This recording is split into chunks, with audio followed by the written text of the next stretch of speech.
I think I'm going to lose lots of money. And that is not ideal.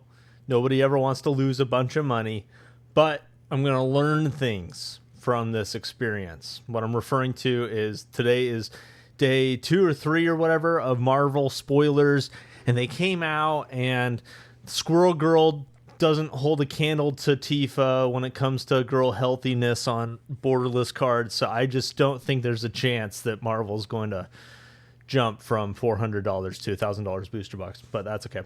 Collector boxes. Like I said, I'm learning things, and I've got kind of a working theory of everything when it comes to Magic and Magic cards and what predicts a set from being pricey. And the climax of this video is not actually that great. It's not that exciting, but I think that the journey to get there is interesting, and I think that I think there is something deep here. I'm still working on it. We're going to work through it together. So let's dive in. Let's do some economics, will we? We got the whiteboard here, or the blackboard, or whatever you want to call it. So let's review real quick. First off, economics basics. This is the graph that we know and love. It is the supply-demand graph, where on the x-axis there's quantity demanded or quantity bought, and then on the y-axis there are dollars, money. And there are 2 curves on this graph. There's an upward sloping supply curve.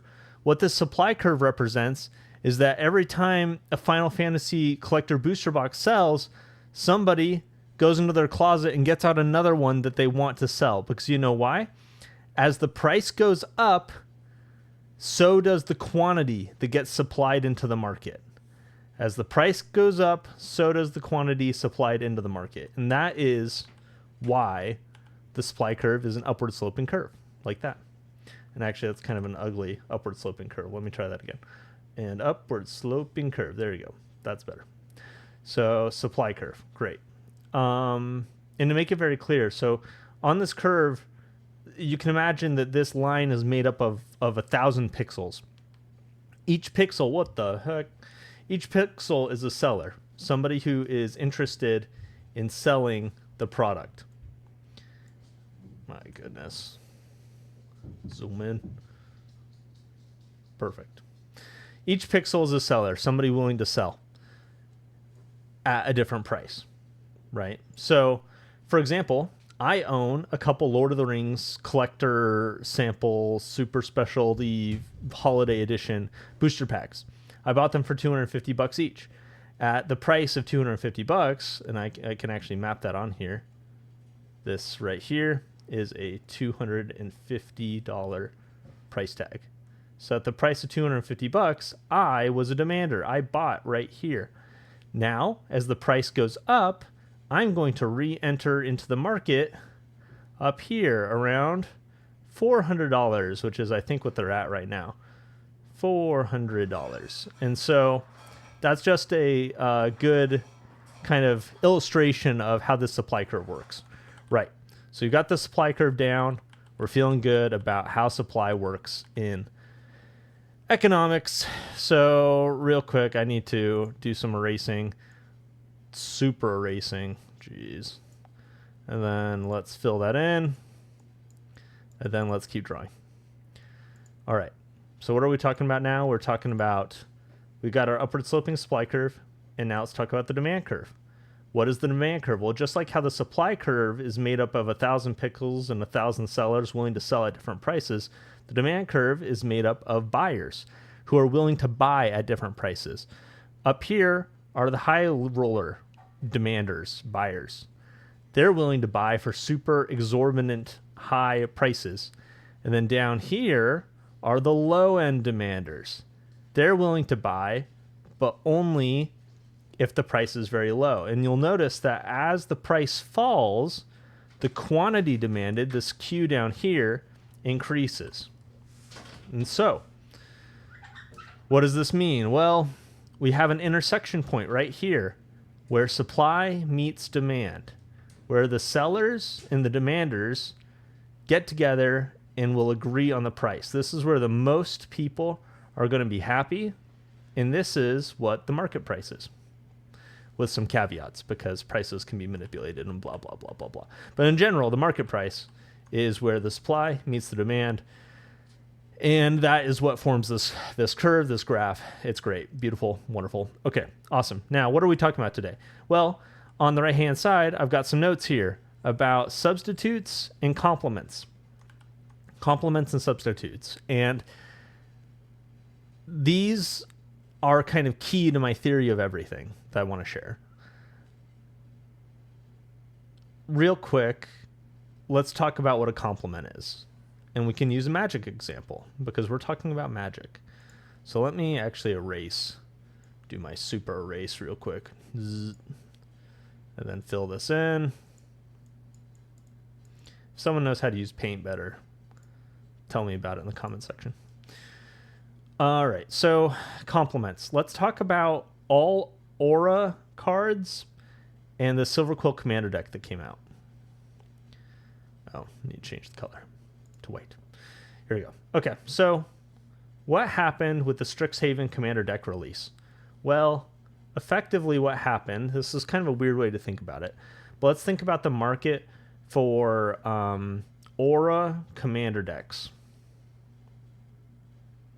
Aura commander decks. There's supply, there's a demand, there's a quantity that's supplied, and a price. You could build an aura commander deck for this price before the Silver Quill Commander deck came out. And then it did come out. And what did that do? Well, that was a supply shock. We got more supply. Basically, Wizards printed hundreds of Silver Quill Commander deck aura decks into the market, which shot supply up of this Orzhov color combination. So now we have supply curve 1, supply curve 2, and we have price 1, and we have price 2. We notice that with this supply shock, as supply grows, the price decreases, and the quantity that is consumed increases. So this is Q2 and then Q1. Okay. So the Silver Quill Commander deck comes out, and it increases the number of Aura, Orzhov, Color, Black, White Commander decks that exist in the world. Now the question is, what happens to the really good White and Black Aura cards? The ones that aren't reprinted. And intuitively, you already know what happens. You know that the price goes up. But here we get to explore the mechanism by which that price goes up. When a good commander deck comes out, we know that the cards that complement that commander deck become more expensive. But why does that happen? Well, it happens because the demand increases. So we have a demand curve and a supply curve.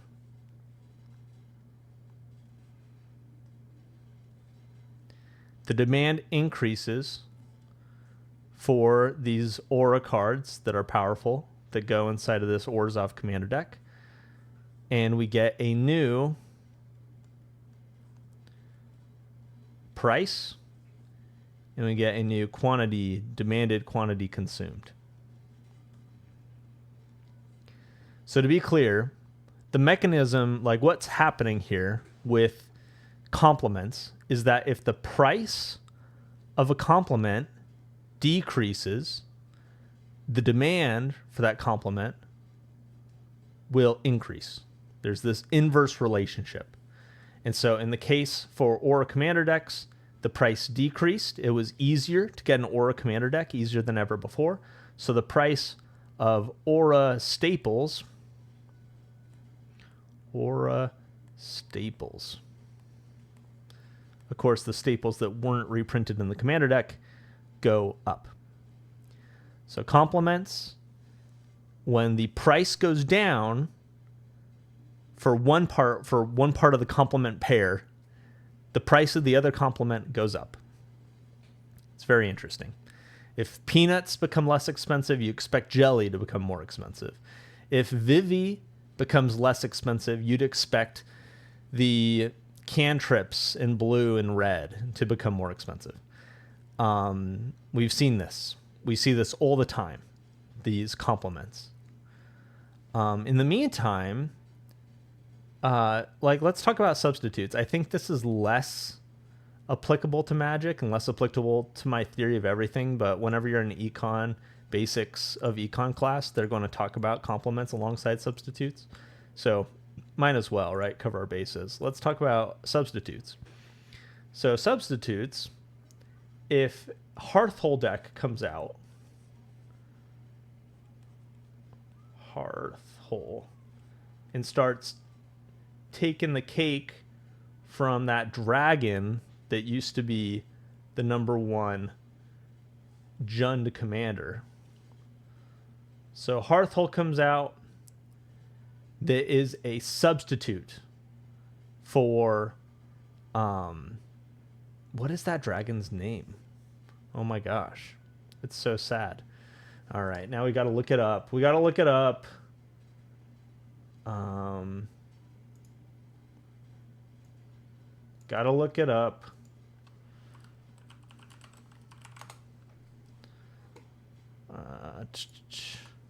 EDH rec. Gotta check out the Jund commanders. What is that guy? Corvold, Fey Cursed King. All right. So when Hearthhole comes out and starts to become the best, most popular Jund commander, the price of Hearthhole goes down when Hearthhole comes out, because there's once again kind of this supply shock. I mean, it's being printed for the first time, but you get the idea that the price goes down, the quantity in the market goes up. What happens to Corvold? Demand goes down. People are playing Hearthhole now. They're not playing Corvold. They're selling their copies of Corvold to play Hearthhole. And so what happens to the quantity that is being demanded? It goes down. What happens to the price? It goes down. In Corvold, I mean, let's see. Maybe it'll just prove me wrong.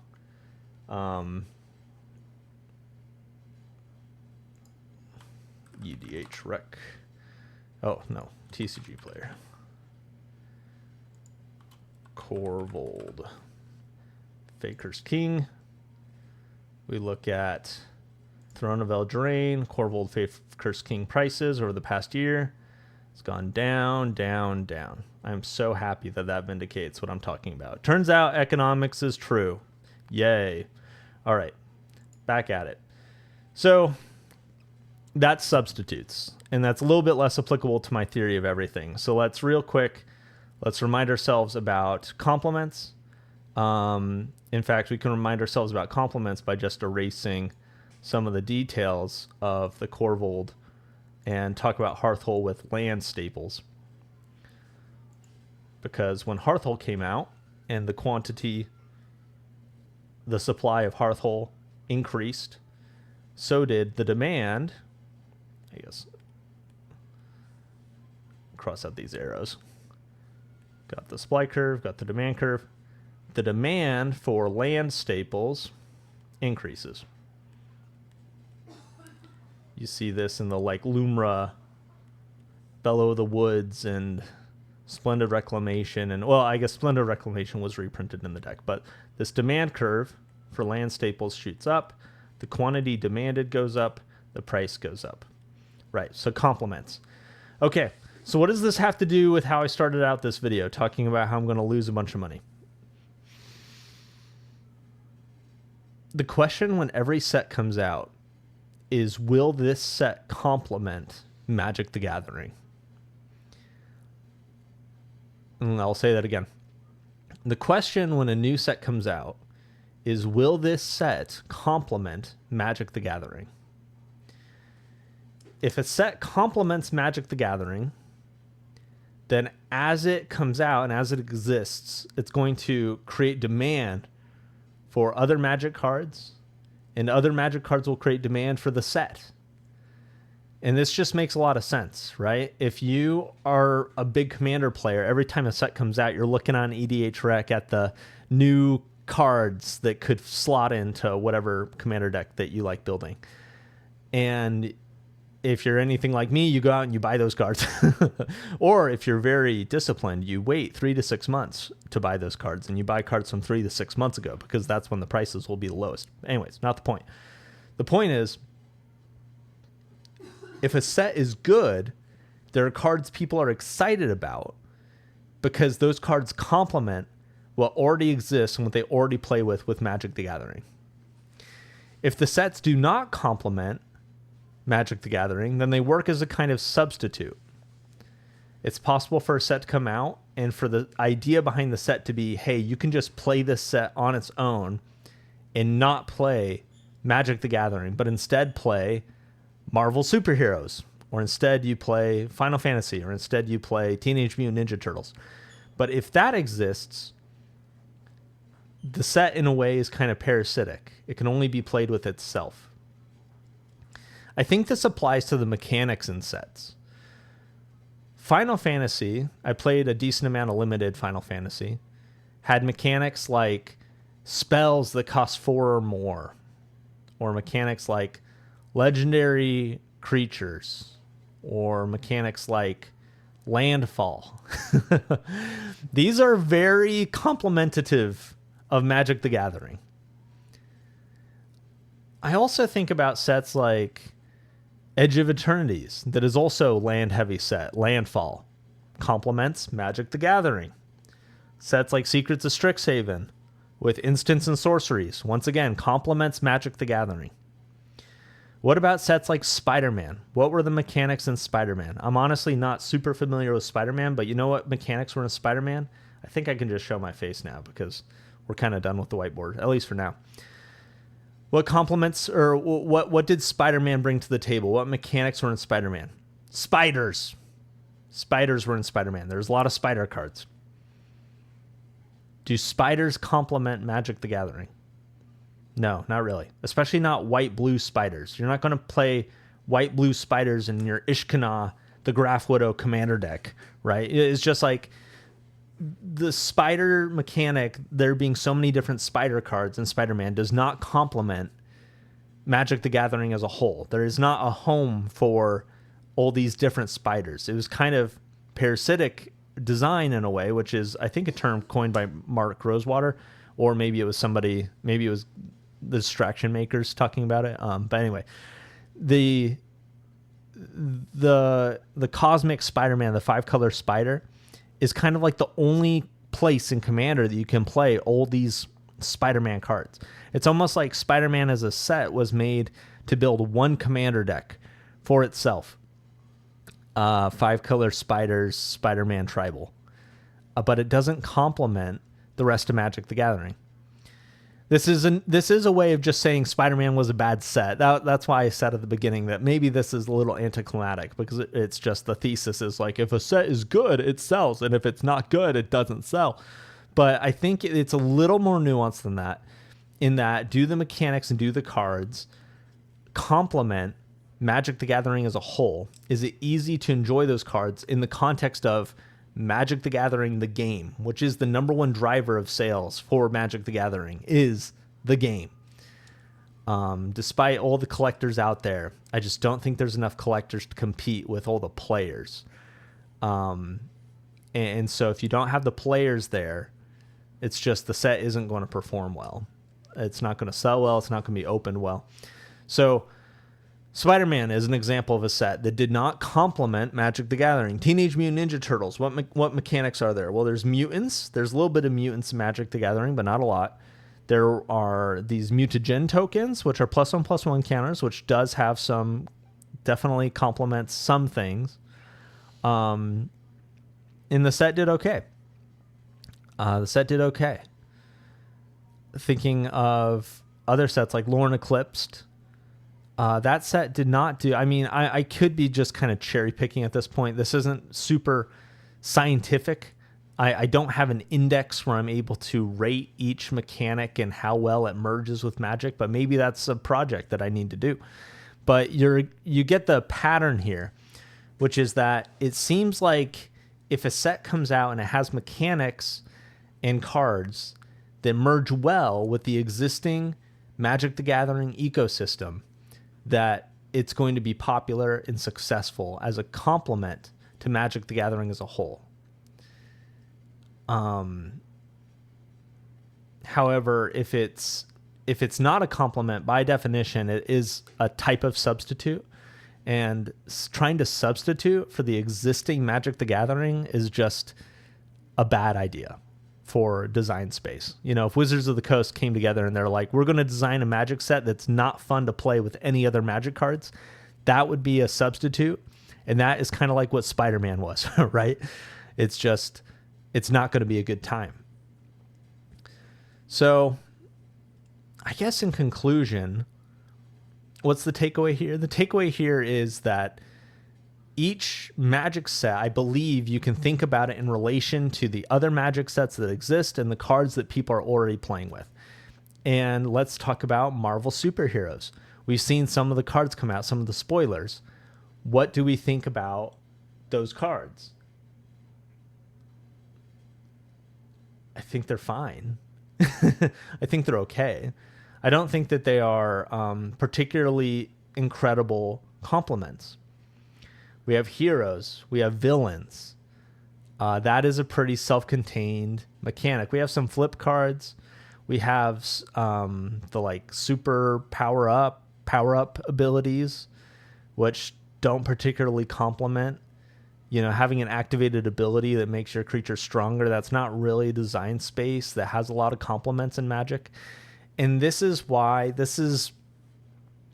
of the reason why I'm starting to lose confidence in Marvel superheroes as being like a particularly successful set, is because the design space here doesn't feel like it complements Magic the Gathering, as opposed to something like Final Fantasy or Modern Horizons 3, which were previous summer sets that I think the design space, the cards, were very complementative of Magic in general. The cards were fun to play everywhere in Magic, whether it was Standard or Commander or Modern or whatever. They're cards people were getting really excited to play with. And I haven't been totally ingrained in the Twitter sphere to know exactly how everyone's feeling about every Marvel card right now. I think the set's going to do fine, by the way. I regret nothing. I bought packs and I'm excited to get those packs. But as far as the complementative nature, like, will these cards be bangers that people are putting in commander decks and that people want to build commander decks out of and that go everywhere? For example, I think one of the cards that has been spoiled that people are really excited about is this Ultron card. People are excited about Ultron, but I think it's because Ultron fits really well into a lot of existing design space, which is taking just powerful artifacts, making copies of them, and getting value from that.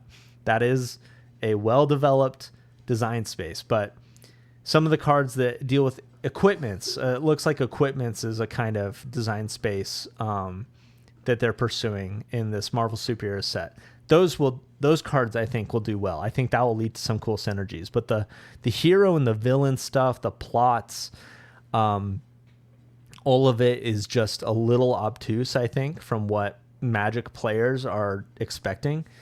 And so I don't think it bodes well for how the set is going to perform overall. So thank you for listening to my little mini theory of everything of what predicts if a Magic set is going to do well or not. I think we'll be able to judge future sets like The Hobbit and Star Trek and Reality Fracture by, do these cards, do these mechanics complement the already existing card pool in decks and designs that exist in Magic the Gathering? Or are they substitutes? Is it a set of cards that are fun or can exist within their own kind of universe, their own universe beyond, but they don't meld well with the rest of the Magic ecosystem? So thanks for listening. Subscribe, baby. Subscribe. I'll see you in the next one.